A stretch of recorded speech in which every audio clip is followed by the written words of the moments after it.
Maria had one only son, Mark, whom she raised alone and loved with all her heart. However, when the son turned 20, he told his mother that he was going to join the army.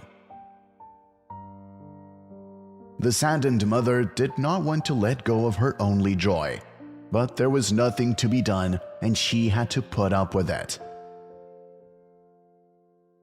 There was no news from her son for a long time, and the unfortunate Maria, not knowing what to think, came to the sage for advice.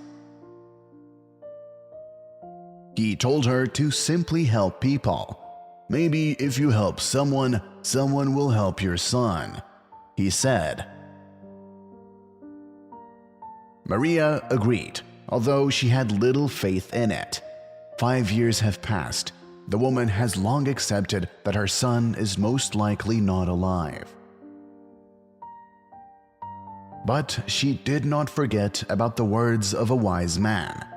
Every day she brought food to the local homeless. Once the woman came to the station to feed the ducks in the pond near it, and suddenly saw a man lying on the ground. "Drunkard," thought Maria, and was about to pass by. But the man suddenly spoke. "Please, miss, my friend and I are in difficulty. We really need help. Maybe some money or food." He looked pleadingly at Maria. She looked at the guy with a contemptuous look, unwashed, with a terrible smell emanating from the whole body. Most likely an ordinary lazy drunk who actually has a house. And she, as for evil, had only her own food for the whole day. But suddenly something caught in her chest, without knowing why the woman still believed this stranger. She took out the groceries she had bought in the morning from her bag: bread, milk, some vegetables, and biscuits, and laid them out on the bench. "I hope this will be enough for you, at least for the first time," Maria said to him when she pulled $10 from her purse, all that she had left with her, and handed it to the stranger with the words, "And this is for your friend." The shocked boy looked at her with teary eyes and whispered, "Thank you." And Maria came home. Everything was as usual, but in the evening, when she was about to go to bed, suddenly heard an insistent knock on the door. At first, she was scared, but decided to open it anyway. And what was her surprise when she saw on the threshold Mark. The unfortunate mother rushed to hug her matured, overgrown, and dirty, but a living son.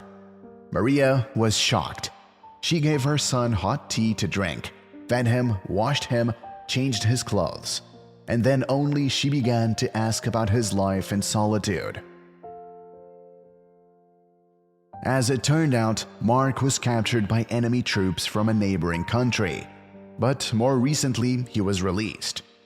But on his way home, he was seriously injured.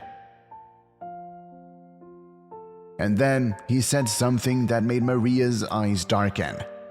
"When I ran, I met my comrade. He was also hiding from the enemy soldiers. We fled together, but when I got worse, he went in search of food and medicine, and when he returned, he treated my wounds, fed me, and told me that I should thank a stranger from the park near the station for giving me a second life." Having said this, Mark ended his story. The mother looked at him, remembered that morning, and cried. Because if she had left the park then, deciding that the stranger was lying, then her son might no longer be alive. What goes around comes around. If you give good, you will receive good in return. And if you give evil, then evil will return to you.